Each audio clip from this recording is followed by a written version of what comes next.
Brand Modi की hat trick. पूरा दमखम लगाने के बाद भी 28 दलों का इंडिया गठबंधन पीएम मोदी को तीसरी पारी से रोक नहीं पाया।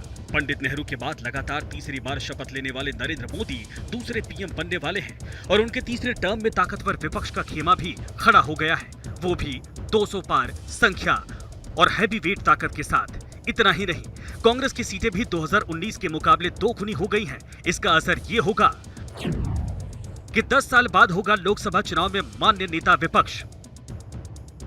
जी हां, 99 सीटों वाली कांग्रेस इस बार नेता विपक्ष दे पाएगी। 2014 से 2024 तक उसके सामने 10% सीटों की संख्या पूरी करने की दिक्कत रहती थी, जिसका असर विपक्ष की रणनीति और विपक्ष के फ्लोर मैनेजमेंट पर पड़ता था। इस बार कांग्रेस के रास्ते का ये कांटा भी निकल गया। कांग्रेस अपने दम पर एक मान्य नेता विपक्ष दे सकती है, पर सवाल है कि लोकसभा में कौन बनेगा विपक्ष का चेहरा। इस सवाल के जवाब में राहुल गांधी का नाम फिजा में तैरने लगा है। Deciding to his daughter. We are very happy. People are supporting the Rahul ji and India Munadi. Rahul ji एक निर्विवाद कांग्रेस पार्टी के हमारे नेता हैं, उनसे उपयुक्त उन्होंने लड़ाई लड़ी है राहुल जी ने पूरे देश के अंदर, और उनसे कोई उपयुक्त कोई व्यक्ति नहीं है पूरे देश की इंडिया गठबंधन में।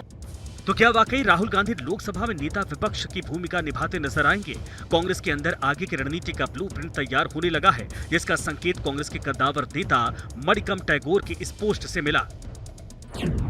सोशल मीडिया प्लेटफॉर्म एक्स पर पोस्ट करते हुए लिखा, मैंने अपने नेता राहुल गांधी के नाम पर वोट मांगे हैं। मेरा मानना है कि राहुल गांधी को लोकसभा में कांग्रेस का नेता होना चाहिए।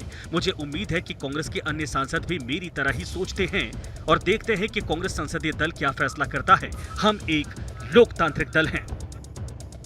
तो क्या वाकई अपने पिता राजीव गांधी और मां सोनिया गांधी की तरह राहुल गांधी भी ये जिम्मा संभालेंगे?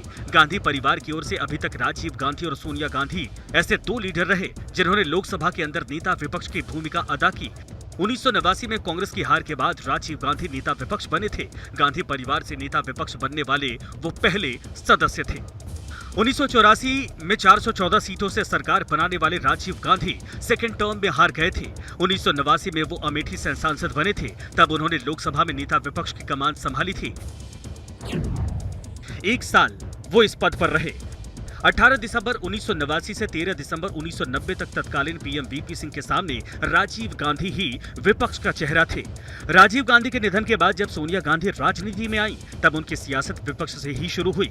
1999 में अमेठी से पहली बार जीतने के बाद कांग्रेस ने उन्हें अपना नेता चुना और विपक्ष ने भी। 31 अक्टूबर 1999 से 6 फरवरी 2004 तक फुल टर्म में वो वाजपेयी सरकार के दौरान नेता विपक्ष रही।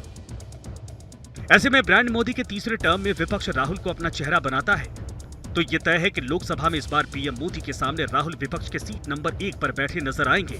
जिस तरह 2014 में मौजूदा कांग्रेस अध्यक्ष मल्लिकार्जुन खड़गे ने मोर्चा संभाला था और 2019 में कांग्रेस के पूर्व सांसद अधीर रंजन चौधरी ने, तब कांग्रेस के पास जरूरी 10% सीटें नहीं थी, लेकिन इस बार ये बाधा भी नहीं है। ऐसे में कांग्रेस पीएम मोदी के सामने बड़ा दाव खेल सकती है।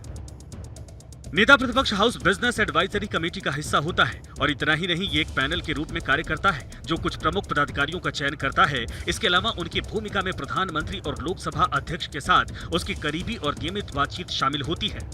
तो क्या इस बार पीएम मोदी के साथ अहम बैठकों में राहुल गांधी भी नजर आएंगे? लोकसभा चुनाव के नतीजों के बाद कांग्रेस के भीतर अब असली लड़ाई नेता प्रतिपक्ष को लेकर बनती जा रही है। राहुल गांधी सहित तमाम बड़े नाम नेता प्रतिपक्ष की रेस में है, लेकिन सबसे आगे नाम राहुल गांधी का है।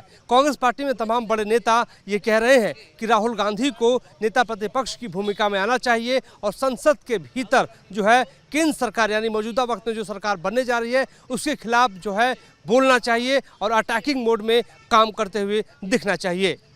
हमारे सहयोगी सुभाष चंद्र के साथ मोहित राज दुबे, निदर्शन, दिल्ली।